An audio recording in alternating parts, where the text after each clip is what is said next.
Good morning, students. So today we are going to continue the previous chapter, unit and measurement.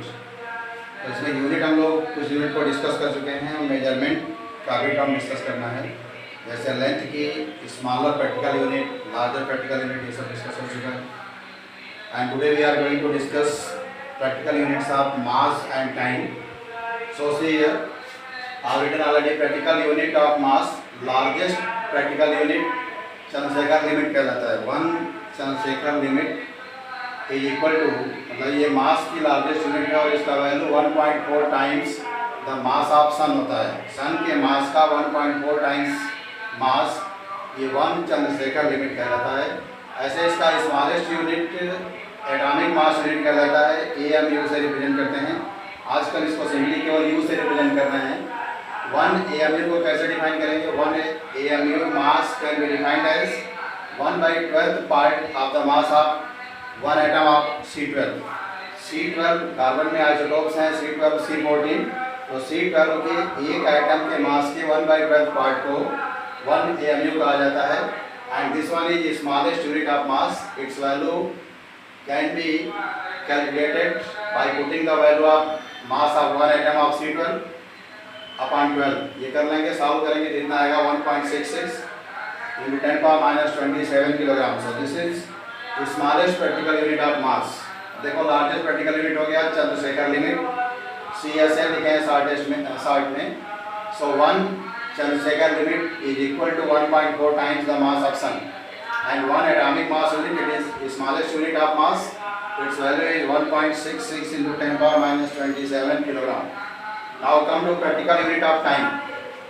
अब देखिए time के practical unit में solar day आप लोग जानते हैं. Time taken by earth to complete 1 round about its axis के about एक रिवोल्यूशन कंप्लीट करने का टाइम सोलर डे कहलाता है. 24 आवर्स है. Solar year means time taken by earth to complete 1 round around the sun. That is equal to 1 year. 365.5 days होता है. उसको आप सेकेंड में भी कन्वर्ट कर सकते हैं. ऐसे स्मॉलेस्ट यूनिट होता है टाइम का shake. And 1 shake is equal to 10 power minus 8 second. तो कभी कभी 1 मार्क के क्वेश्चन में पूछा जाता है व्हाट इज सेक. तो shake is smallest unit of time. Its value is 10 power minus 8 second. एक और टर्म इसमें आपको मिलेगा ऑर्डर ऑफ मैग्नीट्यूड.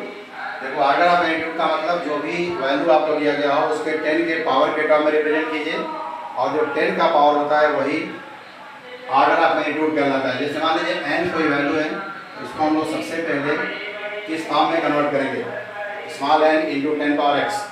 ध्यान रखना है कि स्मॉल n का वैल्यू 0.5 से कम नहीं, मतलब 0.5 लेस देन n है. ये जिसमें is less or equal to 5, मतलब n का वैल्यू 5 और 0.5 के बीच में अगर लाई करता है तब 10 का जो भी पावर है x, इस x को ऑर्डर ऑफ मैग्नीट्यूड कहते हैं. तो आपको जो भी वैल्यू गिवन होगा वो आप इस फॉर्म में कन्वर्ट कीजिएगा. डेसिमल के एक डिजिट तक अगर 5 से कम है तब लिख सकते हो. अगर 5 से अधिक न्यूमेरिकल वैल्यू है तो ऐसे पॉइंट लगाएंगे, पॉइंट से उसको स्टार्ट करेंगे, तब देख लेंगे 10 का कितना पावर आ रहा है. जितना पावर होगा वही उसका ऑर्डर ऑफ मैग्नीट्यूड हो जाएगा. जैसे मान लीजिए यहाँ आपको 2, 5, 3, 4, 6 ऐसे इसको करना है. तो इसको लिख सकते हैं कितना 2.5 into 10 power 1, 2, 3, 4 10 power 4. Order of magnitude कितना हो जाएगा? 4, क्योंकि 2.5 अभी 5 से लेस है.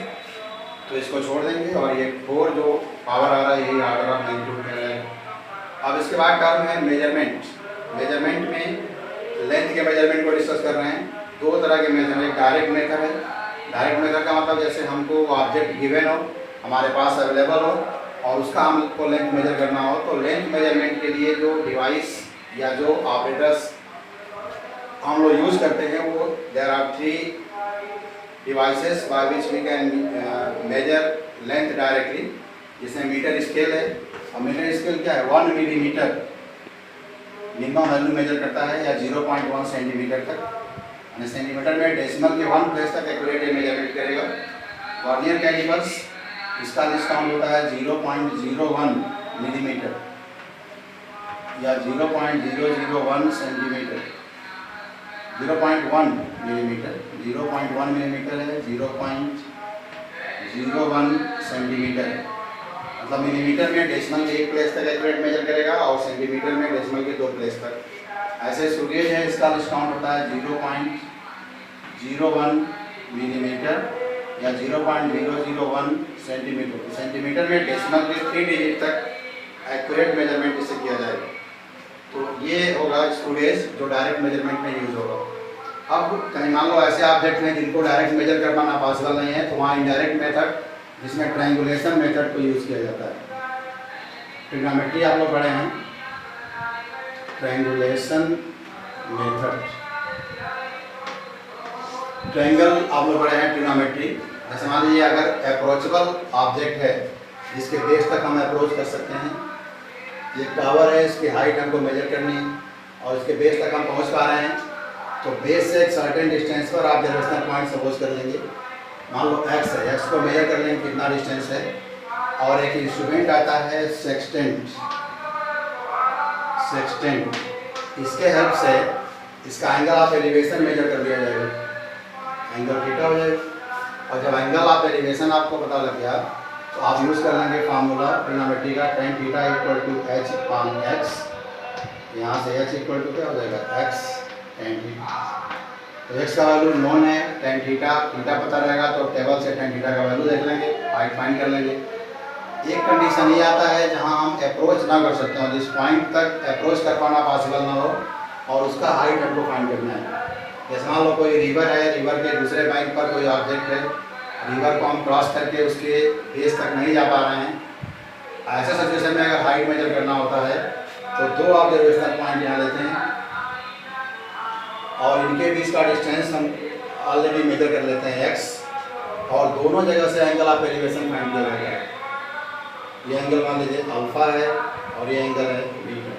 ये डिस्टेंस ऑलरेडी मेजर्ड है, ये अननोन डिस्टेंस होता है और ये हाइट हम लोगों को मेजर करनी है। अब यहाँ पर 2 ट्रायंगल्स लेते हैं, दोनों में ट्रिग्नोमेट्रिकल रेशियो, एक बार काट अल्फा फाइंड करो, cot alpha equal to base by height यानी y/h हो जाएगा। यहाँ से y equal to h cot alpha. ऐसे ही काट बीटा का वैल्यू ले लीजिए, x + y/h हो जाएगा, यानी x + y equal to h cot beta. और y का वैल्यू यहाँ से पुट कर दो, तो x + h cot alpha equal to h cot beta. अब इसको ट्रांसपोज कर लीजिएगा, h काट अल्फा को इस side, h cot beta minus h cot alpha, h common ले लेंगे, h का वैल्यू मिल जाएगा। तो एक ये तरीका है जिसमें अनअप्रोचेबल ऑब्जेक्ट हो, जहाँ तक हम अप्रोच ना कर सकते हो। ये एक्सेसिबल पॉइंट है, ये इनएक्सेसिबल पॉइंट है जहाँ हम अप्रोच नहीं कर पा रहे हैं। तो ऐसे कंडीशन में 2 ऑब्जर्वेशनल पॉइंट लेंगे, दोनों जगह से एंगल ऑफ एलिवेशन को मेजर करेंगे और फिर ट्रिग्नोमेट्री का फॉर्मूला यूज़ करके हम हाइट को मेजर कर पाएंगे। अब देखो एक सबसे इंपॉर्टेंट टर्म ये आता है पैरेलैक्स मेथड है। जैसे ऑब्जेक्ट मान लीजिए है, इसको देख के आपको बोर्ड पर इसका पोजीशन मार्क करना है। अगर आप लेफ्ट आई से देखेंगे तो पोजीशन कहीं एक जगह मार्क होगा, इसी को राइट आई से देखेंगे तो पोजीशन कहीं और मार्क हो जाएगा। इसको अपरेंट शिफ्ट इन पोजीशन कहा जाता है। और ये apparent shift in position with respect to another object when we shift our eye side wise. जब अपने आई को साइड वाइज शिफ्ट करते हैं उस समय किसी ऑब्जेक्ट के पोजीशन में जो अपरेंट शिफ्ट आता है दैट इज कॉल्ड पैरेलैक्स, उसी को पैरेलैक्स कहते हैं। तो पैरेलैक्स को कैसे डिफाइन करेंगे? It can be defined as apparent shift in position of an object with respect to another when we shift our eye side wise. Eye को side wise जैसे लेफ्ट राइट में ऐसे साइड वाइज शिफ्ट करने से जो position में apparent shift आएगा किसी ऑब्जेक्ट पे दैट इज कॉल्ड पैरेलैक्स। जैसे मान लो लेफ्ट आई है, ये कोई ऑब्जेक्ट है, पोजीशन हम लोग मार्क कर रहे हैं, ये राइट आई का पोजीशन है, तो दोनों को ज्वाइन करेंगे तो यहाँ जो एंगल सबटेंड होता है इसको पैरेलैक्स एंगल कहा जाता है। और दोनों के बीच का जो डिस्टेंस है इसको बेसिस कहते हैं। इन्हीं दोनों के हेल्प से हम लोग डिस्टेंस को फाइंड करते हैं। पैरेलैक्स मेथड यूज किया जाता है किसी प्लैनेट अथवा मून का अर्थ से हाइट फाइंड करने के लिए हम लोग पैरेलैक्स मेथड को यूज करते हैं। क्वेश्चन इस पूछा जाता है what do you mean by parallax, how can you measure distance of moon from earth. ऐसा मान लीजिए क्वेश्चन दे दिया तो पैरेलैक्स को डिफाइन कर देंगे apparent shift in position of an object with respect to another object due to shift the position of our eye sidewise. अब distance find करने के लिए जैसे मान लीजिए पी कोई प्लेनेट है, इसका हमको डिस्टेंस मेजर करना है, तो अर्थ के सरफेस पर 2 पॉइंट सेलेक्ट करते हैं ए और बी।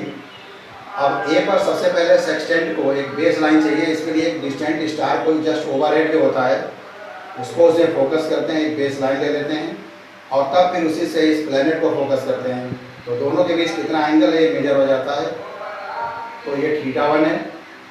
ऐसे ही बी पोजीशन में पहुंचते हैं और जब कोई डिस्टेंट स्टार है तो वहाँ भी वो ओवरहेड ही होगा, वहाँ उसको ओवरहेड फोकस करके फिर उसके रिस्पेक्ट में इस प्लेनेट का एंगल मेजर करते हैं। मान लो एंगल आ गया θ2, तो ये अल्टरनेट एंगल ये भी θ1 हो जाएगा और ये θ2 हो, टोटल एंगल हो गया θ1 प्लस θ2, इसको पैरेलक्स एंगल देंगे। This parallax angle equal to θ1 plus θ2 that is equal to θ। ये डिस्टेंस मेजर करेंगे दोनों पोजीशन के बीच में, बेसिस हो जाएगा ए बी, इसको मेजर कर लीजिए, distance it is called basis and θ is called parallax angle. And you know the if angle is measured in radian then you know its formula angle equal to arc upon radius।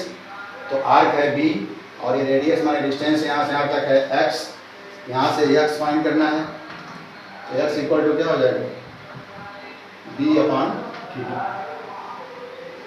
इसमें ध्यान ये रखिएगा कि θ radian में होना चाहिए, तभी हम ये फॉर्मूला यूज कर पाएंगे।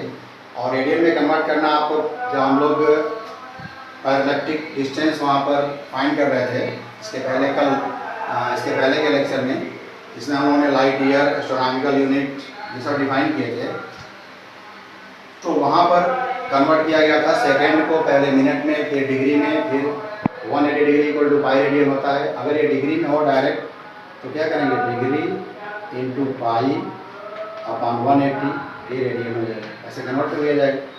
इसके बाद एक और मेथड होता है रिफ्लेक्शन मेथड, जिसमें लेसर बीम यूज होती है, रडार आप जानते हैं रडार भी डिटेक्ट करने के लिए यूज़ करते हैं। इन दोनों में जो वेव यूज होती है वो रेडियो वेव है, एक सोनार है जिसमें वाटर के नीचे के जो ऑब्जेक्ट्स हैं उनका पोजीशन जानने के लिए यूज़ करते हैं, इसमें अल्ट्रासोनिक वेव को यूज़ किया जाता है। तो इसमें जैसे कोई एक रे ऑफ लाइट ऐसे चलती है, जो रेडियो वेव है ये सोर्स से गई और जिस किसी पॉइंट को डिटेक्ट करना है वहाँ से रिफ्लेक्ट होकर फिर से रिटर्न बैक होती है। तो इंसिडेंट रे और रिफ्लेक्टेड रे दोनों मिलकर अगर ये डिस्टेंस मान लो यहाँ से यहाँ तक डी है, तो टोटल जो डिस्टेंस से ट्रेवल करती है वो 2D डिस्टेंस ट्रेवल हो गया। एक बार वेव यहाँ से यहाँ तक गई, फिर यहाँ से यहाँ तक रिटर्न हुई। ये स्पीड ऑफ लाइट से चलता है रेडियो वेव, तो 2D इक्वल टू हो जाएगा c इंटू टी। यहाँ से अगर d फाइंड करना हो तो c इंटू टी बाई 2 हो जाएगा। इन दोनों के लिए सोनार है तो इसमें हम लोग अल्ट्रासोनिक वेव को यूज़ करते हैं। यहाँ पर यही 2D distance b into T हो जाएगा। जैसे अल्ट्रासोनिक वेव सरफेस से भेजी जाती है, वाटर के अंदर किसी ऑब्जेक्ट तक जाती है, वहाँ से स्ट्राइक करके फिर से रिटर्न बैक होती है, तो वहाँ भी डिस्टेंस 2D ट्रेवल होगा, 2D is equal to v into t. यहाँ से d इक्वल टू हो जाएगा v इंटू टी बाई 2। तो कितना डेप्थ बिलो कोई ऑब्जेक्ट है इसका पोजीशन फाइंड कर लिया जाता है। तो ये पैरेलक्स मेथड एक इम्पॉर्टेंट है जो अक्सर आता है, इस पर एक आप न्यूमेरिकल दिए जा सकते हैं, इस पर और इस पर न्यूमेरिकल्स को आप ट्राई कर लीजिएगा। और भी स्मॉलर डिस्टेंस मेजर करने के लिए डायरेक्ट मेथड्स कुछ हैं, उनको भी चेक कर लेना, क्योंकि इसके बाद हम लोग सीधे अब डायमेंशनल एनालिसिस स्टार्ट करेंगे नेक्स्ट वीडियो लेक्चर में। थैंक्स।